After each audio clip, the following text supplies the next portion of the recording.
Meet Grub, a cat so small you'd swear he was still a kitten, with a walk so wobbly it looks like he invented his own dance style, and whose story is so unlikely that even his specialists can't stop talking about him. This is the story of the tiniest troublemaker with the biggest heart, and the woman who was never supposed to keep him. Come on, here I am. Come on, hurry, hurry, hurry. Oh, there he is. Oh, there's my boy. Grub's story starts the way a lot of hard stories start. He was left behind. At just 3 months old, his family dropped him off at a shelter and walked away. He waited there for a month and a half. Nobody came. Nobody even asked about him. So in a shelter full of cats hoping to be noticed, Grub sat quietly, being overlooked. Then a foster volunteer named Stephanie showed up to bring him home, just temporarily, just to get him somewhere safer while he waited for a real family. That plan lasted less than a day. Within 24 hours, Stephanie had already broken foster rule number 1, don't fall in love with the cat you're supposed to be finding a home for. She couldn't bear the thought of letting him go. Grub was already part of the family and home for good. But Stephanie noticed something right away. Grub didn't move like other kittens, and there were simple things he just couldn't do. It was clear something neurological was going on, and for a while, she wasn't sure he was going to survive at all. Eventually, they got an answer, and it was a strange one. Grub was diagnosed with a condition called mucopolysaccharidosis, or MPS for short. Have you ever heard of it? If you haven't, there's a good reason for that. It's a disease so rare in cats that researchers have documented only a small handful of cases worldwide, fewer than a dozen ever. Grub wasn't just a patient.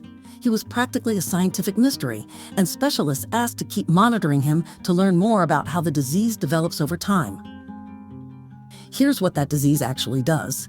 It stunts his growth, giving him a form of dwarfism, and it fuses the vertebrae in his neck and lower spine together. That's the reason for his walk, a little crooked, a little bouncy, completely unlike any other cat stride. It looks almost like a shuffle hop, and somehow it makes him even more endearing than a normal walk ever could.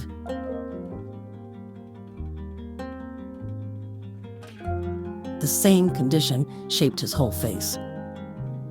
Grub has an oversized head for his tiny body, a flattened face, extra small airways, tiny ears, and eyes that sit a little larger and cloudier than they should. An eye specialist checked him and found that despite the cloudiness, his vision is actually excellent, which means Grub sees the world just fine. He just looks at it a little differently than other cats do, and he does it with a stare so intense and steady it feels almost human. That's the thing about Grub. He makes eye contact. Real, sustained, meaningful eye contact, the kind cats aren't exactly famous for. He watches people, he studies them, he seems to understand more than we believe cats are capable of.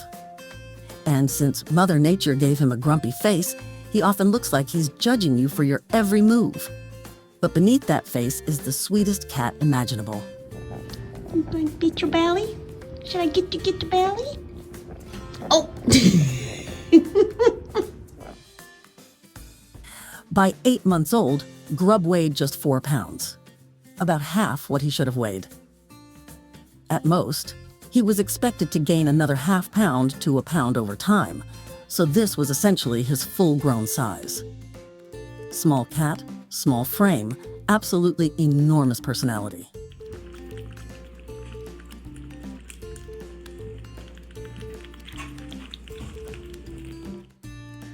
Because of the disease, Grub was never expected to live as long as a typical cat. The hope was for 2 to 4 years, but his mom isn't ready to accept that limit. With the right specialists in his corner, she's determined to give him 5, 6, or even 7. That's not the kind of number anyone wants to hear about a kitten. But instead of mourning the years he might not get, Stephanie made a decision. However long Grub had, it was going to be a good one. And it has been. Despite everything working against his body, Grub turned out to be an absolute lover of life. He wants to chase toys, so his mom gave him a huge collection of floor toys since jumping isn't really his thing. He wants to run around on his funny little legs, so she even uses special grip stickers on his paws to help him get better traction on the hardwood floors. She also makes sure he's always safe. Blankets, cushions, and other soft surfaces are scattered throughout the house, and fences keep him away from places where he could fall. She keeps a close eye on the other cats too, making sure they don't accidentally run into him during their zoomies. His bones are fragile, and Stephanie doesn't want to risk an unnecessary injury. Grub also loves to be as close as possible to his human. For hours, for an entire night if that's what it takes, and Mom is happy to offer him her loving hands. He'll tuck himself against an arm like it's a pillow, holding on like he's found the safest place in the world, because for him, he has. Of course, a body like his was never going to stay easy forever. A few months back, Grub's mobility took a hard turn. One day, he simply couldn't stand anymore, dragging himself in circles, trying to get his legs under him. Medication helped for a moment, then came a setback. His hip seemed to be slipping in and out of its socket. The lower half of his body was already numb and difficult to control, so this caused a bigger problem. A couple of weeks of bed rest was ordered. But 2 weeks passed, and he still couldn't stand long enough to eat, or even to use the litter box on his own.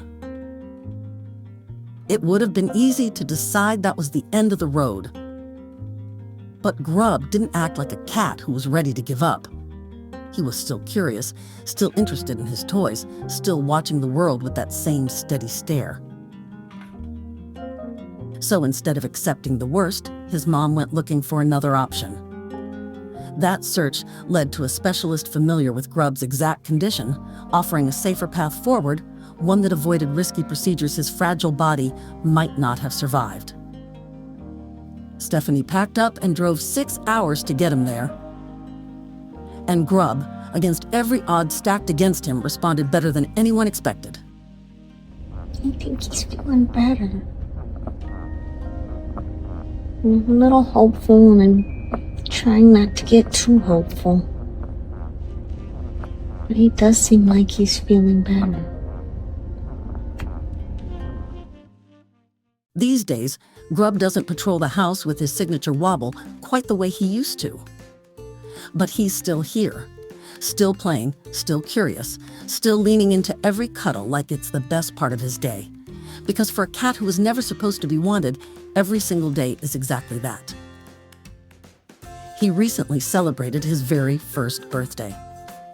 And if you ask the woman who broke her own foster rules to keep him, she'll tell you, as long as he's not in pain, and as long as he's still Grub, she's hoping for many, many more.